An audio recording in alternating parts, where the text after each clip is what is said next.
Okay, next है question number 35 और हमें फाइंड आउट करना है सबसे पहले ए बी। तो let's find out the product A B. So ये हो जाएगा -4 + 4 + 8, देन 4 -8 + 4, -4 -8 + 12।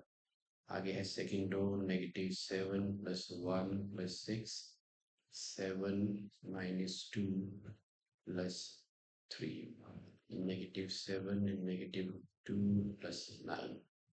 फिर है 5 एंड -3 -2 -5 + 6 -1। फिर है 5 + 6 और -3। तो ये घट गया और हमारे पास है ए बी हो जाएगा 0। ओके, द फर्स्ट इज 8, ये कैंसिल हो गया 0, दिस इज ऑल्सो 0। इधर हो जाएगा 0, this is 8 0, this is 0 0 and 8। तो ये है 8 इंटू आइडेंटिटी मैट्रिक्स। अब ए बी हो गया आपका 8 इंटू आइडेंटिटी मैट्रिक्स से मैं लिख सकता हूँ 1/8 into A into B is equal to identity matrix. अब हमें पता है अगर A into B identity matrix हो तो ये इन्वर्टिबल मैट्रिक्स है, मतलब ए इनवर्स हो जाएगा बी या फिर बी इनवर्स हो जाएगा ए। तो सिमिलरली यहाँ पे अगर मुझे बी इनवर्स हो जाएगा 1/8 of A, sorry B inverse हो जाएगा 1/8 ऑफ ए। इसे मान लेते हैं एक मैट्रिक्स, से मान लेते हैं दूसरी मैट्रिक्स। ये हमने लगाया फॉर्मूला, तो बी इनवर्स हो जाएगा ए। अब ए है ये 1/8 ए। ओके, नाउ अब इसे हमने यूज करना है इस इक्वेशन को सॉल्व करने के लिए। तो ये जो इक्वेशन है यहाँ से मुझे पता है इसको हम A X is equal to B की फॉर्म में लिखेंगे, लेकिन ए और बी ऑलरेडी हम ले चुके हैं। जहाँ ए मैट्रिक्स होती है 1 -1 1 1 -2 -2, सो 2 1 एंड 3। तो ये है कि A X is equal to B. अब ये मैट्रिक्स जो है ये और ये सेम है, तो इसे मैं बी मान लूँ। तो ये हो जाएगा आपका बी, और इस कांस्टेंट को मान लेता हूँ मैं सी। तो x इज इक्वल टू हो जाएगा बी इनवर्स सी। तो आपका x जो है वो है एक्स वाई जेड। सी जो है वो कांस्टेंट मैट्रिक्स है जिसमें है कांस्टेंट 491। तो समझ आया कि इसमें मैंने क्या किया है, क्योंकि आपकी जो ये वाली मैट्रिक्स है ये बी के इक्वल है, तो इसको मैंने बी ले लिया। मैट्रिक्स को सॉल्व करने के लिए हम A x equal to B लेते हैं। यहाँ पे ए वाली जो मैट्रिक्स थी ये बी के इक्वल है, तो इससे मैंने बी ले लिया। एक्स को एक्स वेरिएबल मैट्रिक्स है, सी कांस्टेंट मैट्रिक्स है, ये मैंने नाम बदल दिए। तो X equal to B inverse C करना है मुझे। तो x इज इक्वल टू अब है बी इनवर्स सी। अब बी इनवर्स तो मैं यहाँ निकाल चुका हूँ, ये है 1/8। तो ये हो जाएगा 1/8 इंटू ए इंटू आपको करना है सी। सी है आपके पास 491। तो x है X Y Z variable matrix है। अब ए है आपके पास ये, तो 1/8 इंटू जो ए है वो है -4 4 -7 1 3 5 -3 एंड -1। इसको आपने मल्टीप्लाई करना है 4 9 और 1 के साथ। तो ये हो जाएगा तो 1/8 into -4 16 + 36 + 4 -28 + 9 + 3 5 4 20 -27 -1। Okay, so this is now equal to 1/8। Negative ये हो जाएगा 20 + 1 is 24। ये हो जाएगा -25 + 28 9 and 3। So -28 + 9 is -18 + 3 is 50।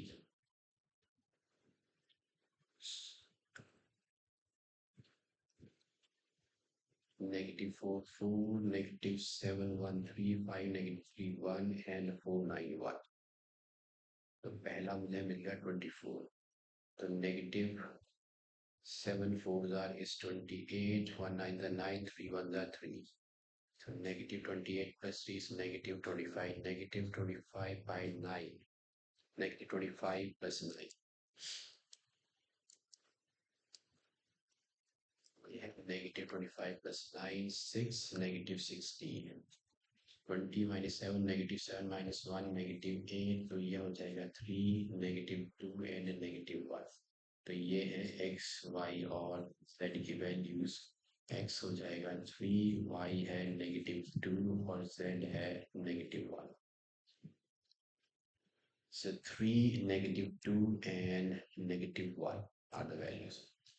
Okay अब करते हैं इसका part B solve. Part B में दिया है अगर ए आपको दिया है we have to find A inverse and hence उसको यूज करना है इन इक्वेशंस को सॉल्व करने के लिए. ओके तो सबसे पहले हम निकालेंगे डिटर्मिनेंट ऑफ ए. तो 1 into removing the row and the column negative 1, negative 2, negative 1, 1, negative 2. Remove the row and the column negative 2, negative 2, 0 and 1.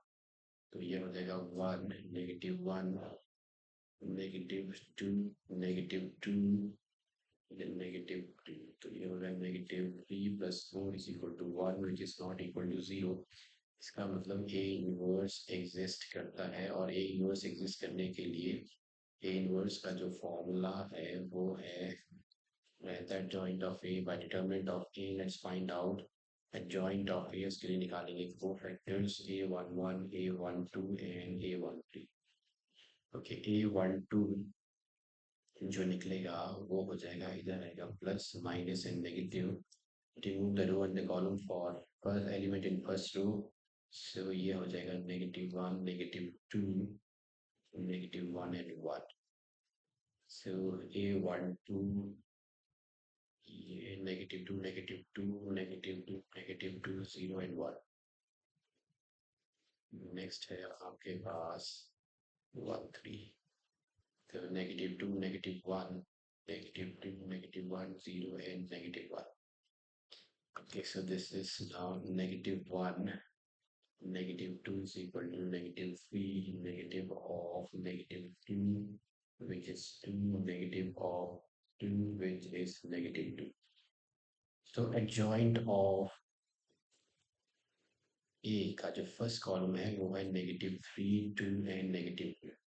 Similarly बाकी को फैक्टर्स अगर हम निकालें इसमें डायरेक्टली यहाँ पर लिख देता हूँ. You can find them.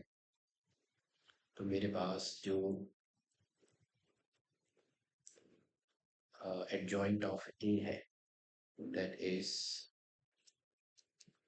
negative 3, 2 and 2. उसके बाद होगा negative 2, 1, 1. फिर है negative 4, 2 and 3. ये है adjoint of A.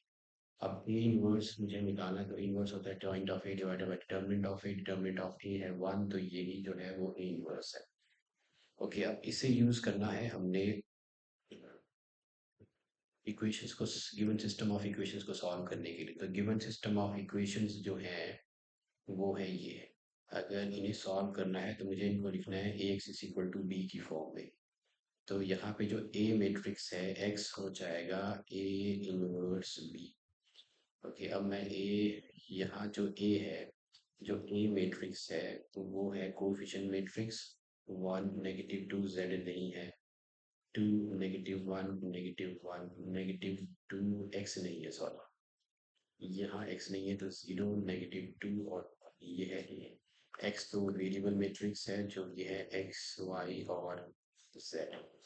और a b जो है वो कांस्टेंट मैट्रिक्स होती है जो कि है 10 8 एंड 7. ये है हमारे पास. तो x इज इक्वल टू मैंने लिखा है a इनवर्स b. अब यहाँ पे a जो है ये है आपका a इस मैट्रिक्स को सॉल्व करने के लिए जो कि गिवन A का ट्रांसपोज. तो यहाँ पे जो मैंने ये लिया है ये जो A इनवर्स है इस मैट्रिक्स को सॉल्व करने के लिए जो A इनवर्स है वो गिवन A का ट्रांसपोज है. ये वाला A, ये वाला जो A है ये इस A का ट्रांसपोज है. तो इसको मैं AT लिख लेता हूँ. तो यहाँ मैंने लिख लिया ए ट्रांसपोज, यहाँ जो ए है ये वाला ए, तो इस इक्वेशन को सॉल्व करने के लिए हम यूज करेंगे ये गिवन ए का ट्रांसपोज है, तो ये ए का मैंने ट्रांसपोज लिख दिया इंटू बी कर दिया। अब इसे सॉल्व करते हैं, यहाँ ए इनवर्स, तो ट्रांसपोज का जो है हमने इनवर्स निकाला है, तो x इज इक्वल टू हो जाएगा, इसे मैं लिख सकता हूँ ए इनवर्स का ट्रांसपोज। तो अब इजी है, अब जो ए इनवर्स मैंने निकाला था उसका मैं ट्रांसपोज यहाँ लिख लेता हूँ। तो ए इनवर्स का जो ट्रांसपोज है, अब लिख लेते हैं यहाँ ए इनवर्स का ट्रांसपोज।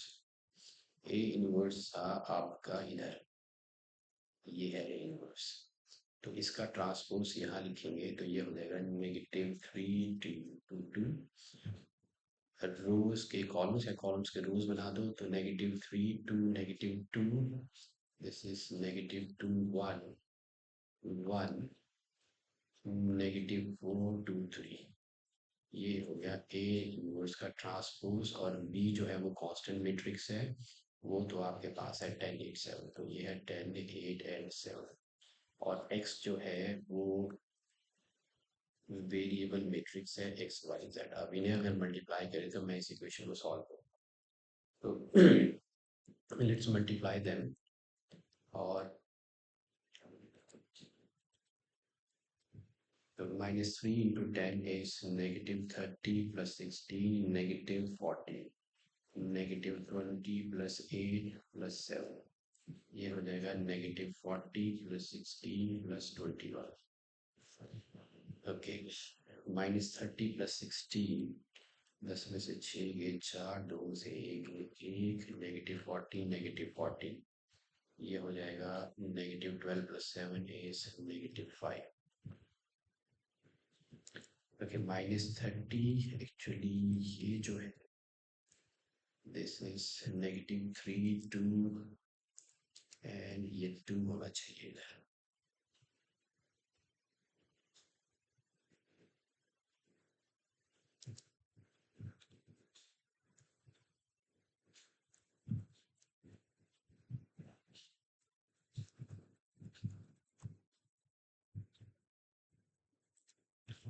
ये 2, so -3 2 2 -2 1 1 -4 12, तो ये जो है ये पॉजिटिव है, तो ये हट जाएगा, ये पॉजिटिव है, तो ये दिस इज 2,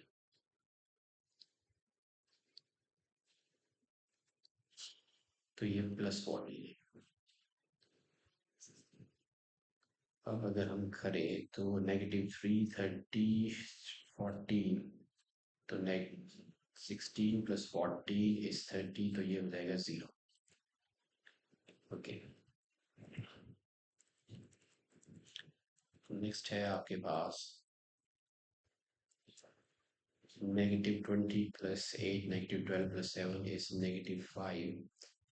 अब -40 + 16 + 40 + 16 is -4 24 - 21 is -3, ये हो जाएगा -3, so 0 -5 एंड -3, तो x ये है x, ये है y, ये है z, तो x हो गया 0, y हो गया -5, z हो गया -3। ओके, तो ये हो गया सेकेंड पार्ट सॉल्व।